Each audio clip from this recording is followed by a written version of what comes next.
Assalamualaikum warahmatullahi wabarakatuh. Kami dari kelompok 4 akan mempraktekkan praktikum IPA di SD tentang arus dan tegangan listrik yang beranggotakan saya sendiri Ayuandira, ABD Halim, Arianti Kusuma Dewi, Muhammad Hafianto, Tausiah.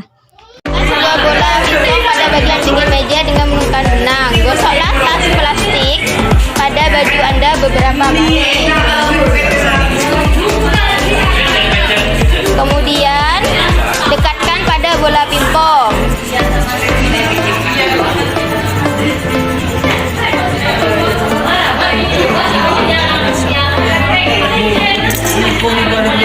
Gosoklah sisir pada rambut Anda beberapa kali.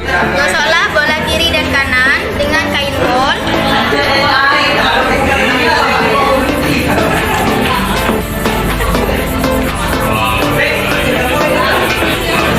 Dekatkan keduanya.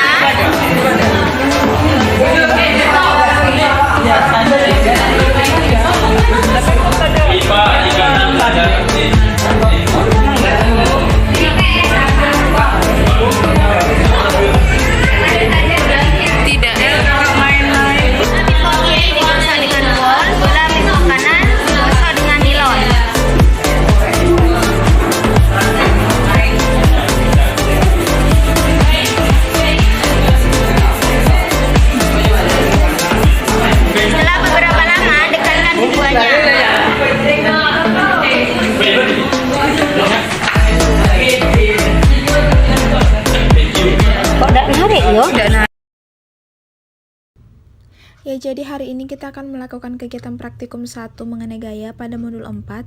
Dan pada percobaan kali ini saya akan mengambil gaya listrik statis, dan alat yang kita butuhkan di sini ada sisir, potongan kertas kecil, dan juga penggaris. Saya akan mencoba alternatif pertama, yaitu saya menggunakan penggaris. Kita gosokkan pada rambut seseorang yang agak tebal. Kita gosok terus ya, pastikan rambutnya itu tebal dan kering ya. Setelah sedikit lama kita gosokkan pada rambut, selanjutnya kita dekatkan mistar tadi dengan potongan kertas dan lihat, amati reaksi apa yang terjadi antara mistar dan potongan kertasnya. Dan kita lihat di sini sedang berlangsung gaya listrik statis yang membuat kertas itu menempel pada mistar. Selanjutnya kita akan menggunakan alat alternatif lainnya, yaitu sisir. Kita lakukan hal yang sama pada mistar tadi. Kita gosokkan sisir ini juga ke rambut yang agak tebal dan kering. Kita gosok sama seperti tadi, kita gosok terus menerus sampai kira-kira kurang lebih 1 menit ya.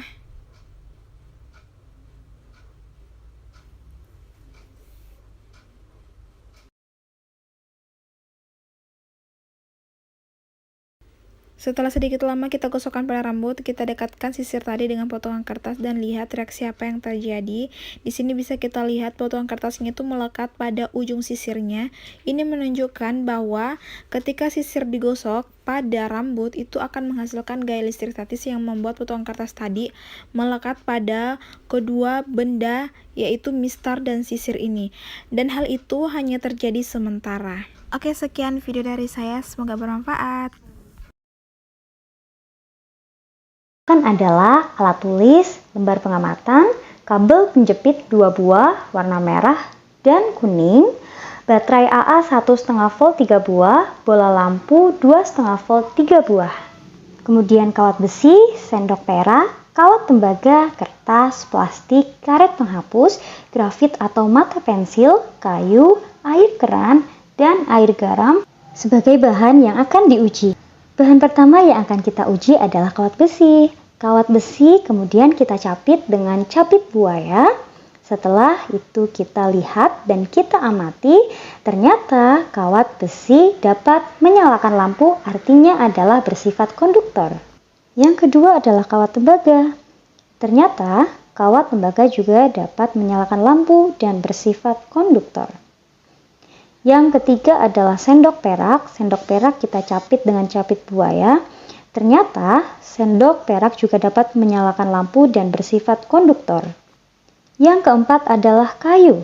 Saat kayu diuji dan dicapit dengan capit buaya, ternyata tidak mampu menyalakan lampu. Artinya adalah kayu bersifat isolator atau tidak dapat menghantarkan listrik.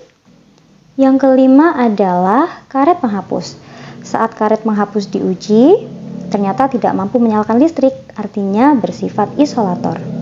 Yang keenam adalah grafit atau mata pensil. Grafit atau mata pensil dicapit dengan capit buaya, ternyata mampu menyalakan lampu sehingga bersifat konduktor atau menghantarkan listrik. Yang ketujuh adalah kertas. Kertas dicapit dengan capit buaya, ternyata kertas tidak mampu menyalakan lampu, artinya bersifat isolator. Yang kedelapan adalah tas plastik. Tas plastik pun sama seperti kertas, ternyata bersifat isolator atau tidak dapat menghantarkan listrik. Begitupun air keran. Air keran ternyata saat diuji tidak dapat menyalakan lampu, artinya bersifat isolator. Dan yang terakhir yang akan kita uji adalah air garam.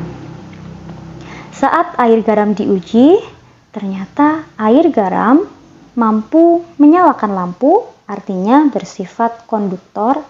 Selanjutnya adalah percobaan tegangan listrik. Alat dan bahan yang dibutuhkan adalah 3 buah baterai AA, kemudian 2 buah capit buaya berwarna merah dan kuning, dan lampu bolam 2,5 volt.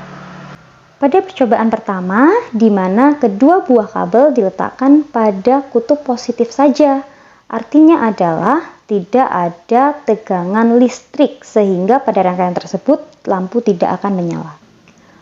Pada rangkaian kedua, saat kutub positif dan kutub negatif disambungkan, ternyata lampu dapat menyala dengan redup karena sumber tegangan yang dihasilkan oleh baterai AA yang hanya memiliki kapasitas 1,5 volt, sedangkan lampu yang digunakan memiliki tegangan 2,5 volt. Hal ini berarti daya baterai kurang cukup untuk menyalakan lampu dengan kondisi yang terang. Pada rangkaian yang ketiga, baterai ditambahkan 1 buah, kemudian disusun secara seri. Ternyata lampu dapat menyala terang karena baterai yang dirangkai secara seri akan menghasilkan tegangan yang lebih besar menjadi 3 volt, sehingga cukup untuk menyalakan lampu sebesar 2,5 volt. Pada rangkaian yang ketiga ditambahkan lagi 1 baterai. Ternyata lampu menyala sangat terang karena 3 buah baterai yang dirangkai secara seri akan menghasilkan tegangan yang lebih besar menjadi 4,5 volt. Sehingga melebihi kapasitas yang dibutuhkan lampu agar menyala terang.